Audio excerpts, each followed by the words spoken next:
Today I wanted to talk about night terrors, sleep paralysis, old hag syndrome, and something that happened to me and some of my experiences and how I remedied the situation.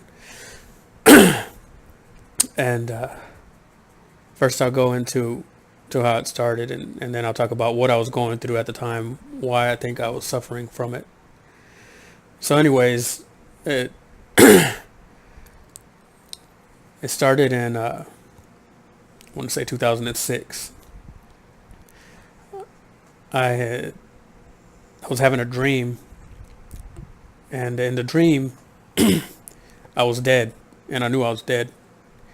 And I was walking down my street that I had grown up on, and my house was to the right. I saw the house, so of course I went into the house, something familiar. And when I walked into the house, there were entities in the house. There was probably about 15 entities and humans that were dead, but they were like ghosts, and they knew they were dead. But when I walked into the house, the first thing I noticed all the way down in the end to the right, I noticed a bright, bright, bright light. And all the entities were kind of just sitting around. They weren't talking to each other. They weren't doing anything. And when you walked into the right, there was a living room. So I walked up to one of the entities and I asked him, I'm like, hey, what are you guys doing here? What's going on? And he told me, he's like, well, and I asked him, well, what that light is in the back. And he said, well, we're all dead and we're just hanging out here because we're afraid to go into the light. And I'm like, well, what happens when you go into the light? He's like, well, if you go into the light, based on how you lived your life, will determine whether you go to heaven or hell, good place or a bad place. He didn't say heaven or hell. He meant whether you'll go to a good place or a bad place based on how you lived your life. And he said they would rather wander the earth as ghosts than take the chance of going into the unknown. And I remember I was like, well, I'm not going to go into the light yet. Let me sit here for a minute and contemplate. So I'll go and I sit down. I don't sit on the couch. I sit in front of the couch. And they're all looking at a TV with white noise. There's nothing on it but white noise. And all of a sudden, I see them getting scared. Like something happened that they got scared. And all of a sudden I sensed the presence. I sensed the presence coming in behind me. And when I tried to look over at it, it was like a big, dark, shadowy blob. That's the only way to describe it. And it went over the couch, and then it like started to crawl over onto my shoulder. And as soon as it touched my shoulder, I couldn't move. And whatever this was, I knew it was bad. I knew it wasn't good. It was like an evil entity, but it didn't have a body like the rest of us. And so right when it touches me, I can't move. All of a sudden I feel this immense pressure. I don't even know how to describe it on me. I can't move. I can't scream. I can't do anything. And I'm sitting there Indian style, and all of a sudden it's starting to push me down. It's starting to push me down. It's pushing over on my right shoulder, and it's coming over me like almost like a wave. Is the only way to describe it. And all of a sudden it's pushing so hard that I started to get scared. I'm starting to get scared. I'm becoming terrified in this dream. I've never felt anything like that in a dream. And when this happened, I was 26 years old. I'm 36 now. And so all of a sudden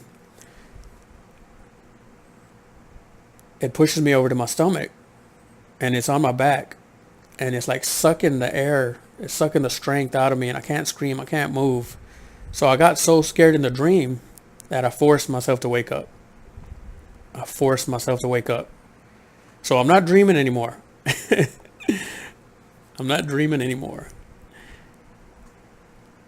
And when I woke up out of this dream, whatever it was still on me.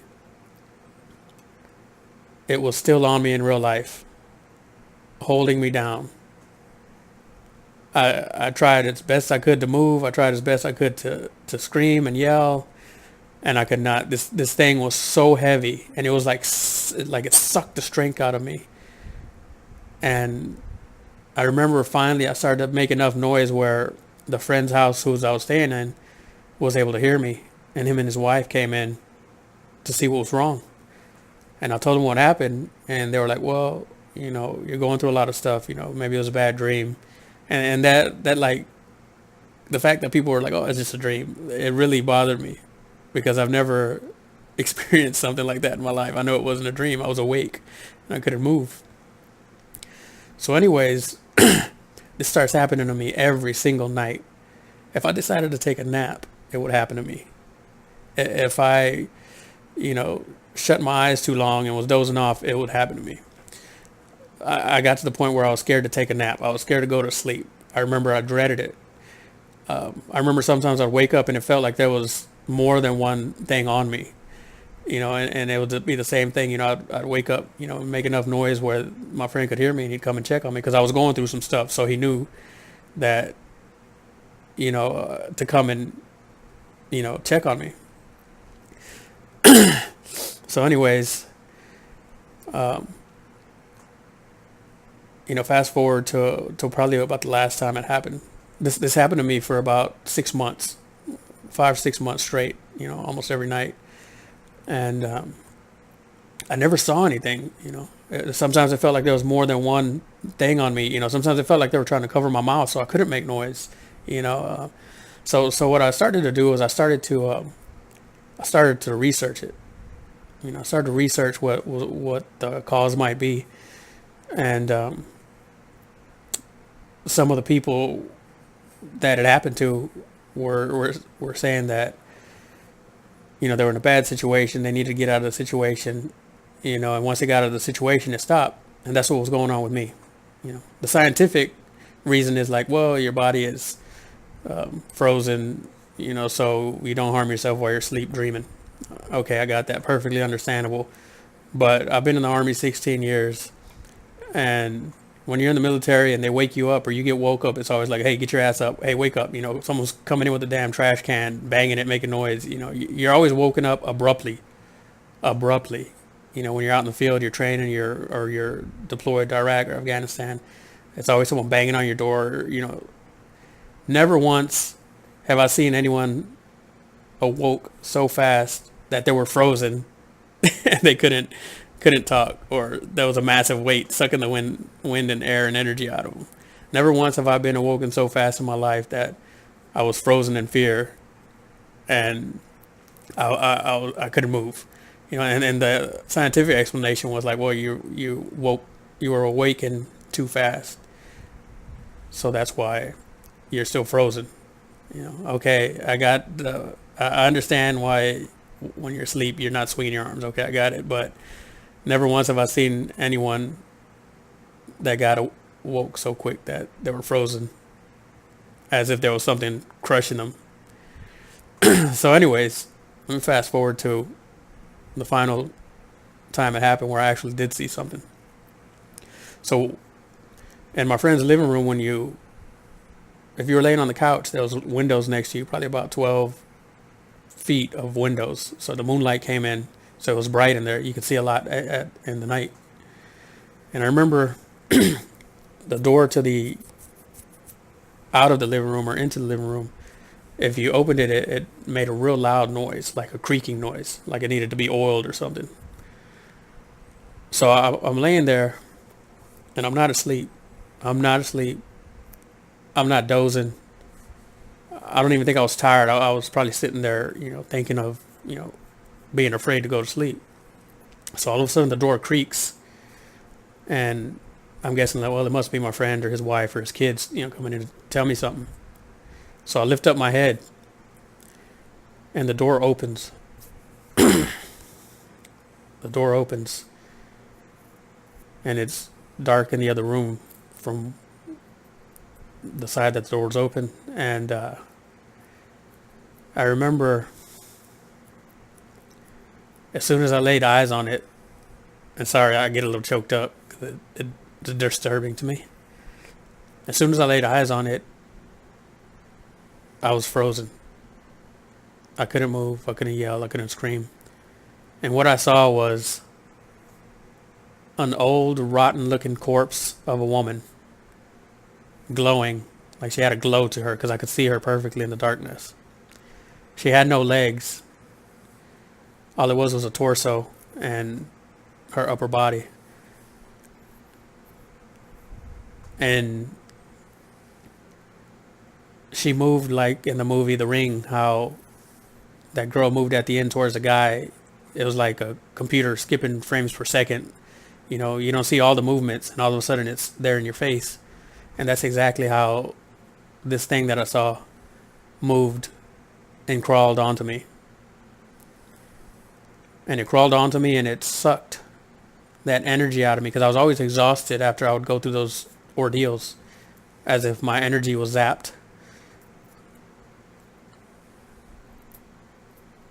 And I remember that's what I'd been feeling, you know, that massive weight, that massive, you know, loss of strength. And I remember I started to try and move and make noise as best I could, and eventually I was able to make enough noise where my friend came in.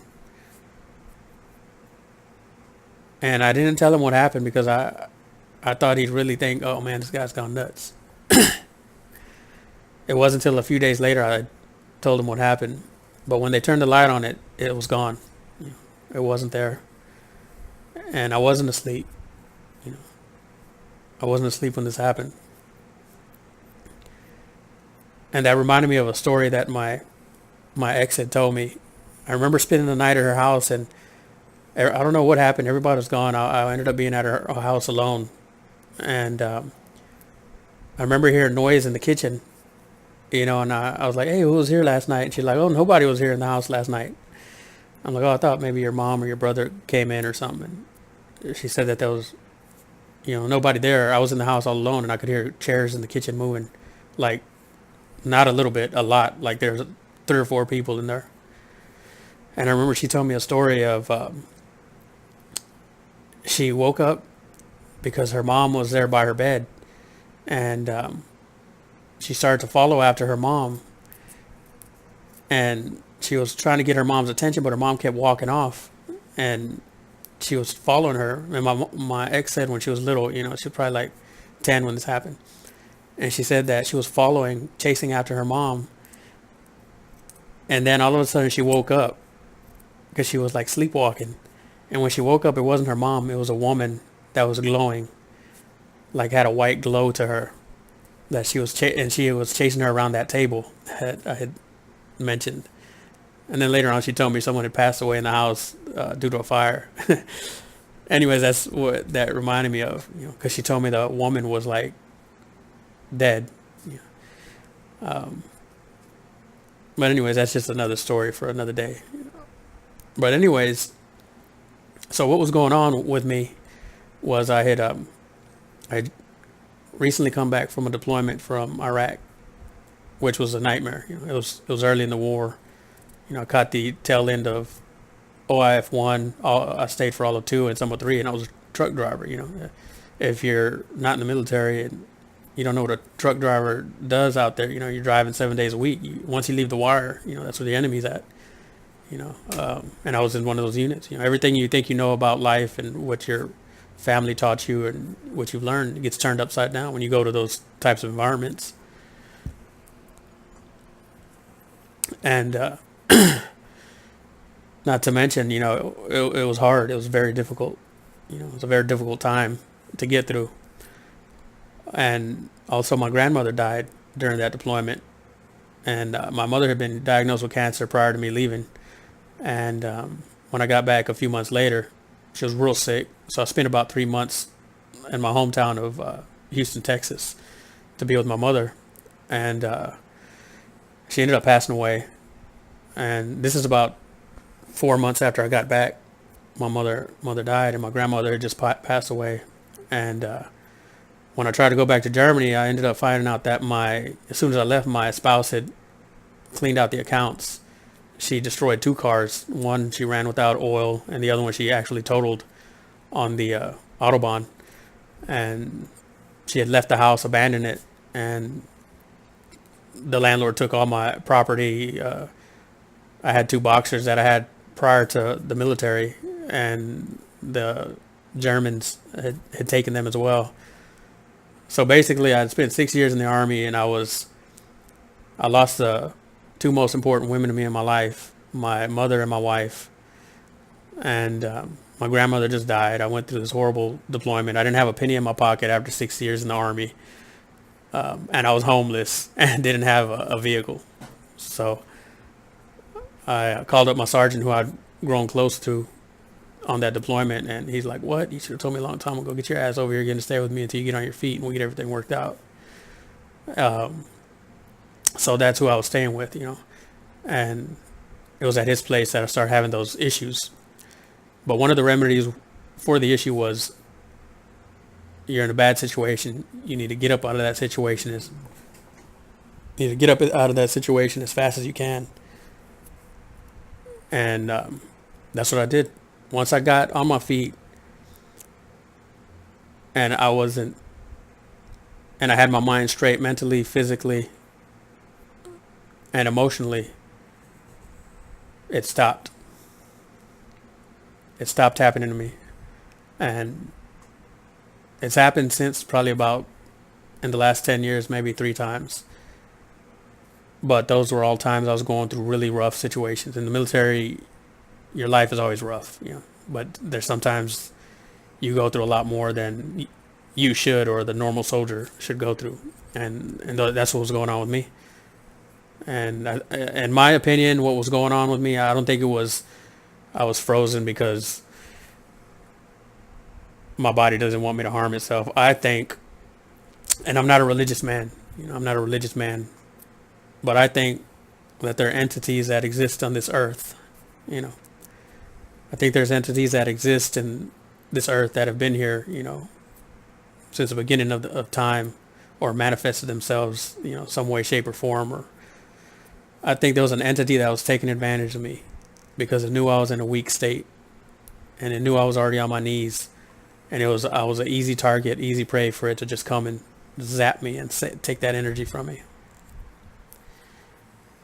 So if you're going through this situation yourself, it could be the area you're in. You could be in a place where there's, lots of activities, entities, who knows, But if that's not the case, and you take a step back and you look at the big picture, and you're going through a lot of things, you have to figure out a way to get out of those things. You have to get everything aligned, your emotional, physical, mental, and emotional state. That's my cure for this issue, and it may not work for everybody, but it worked for me.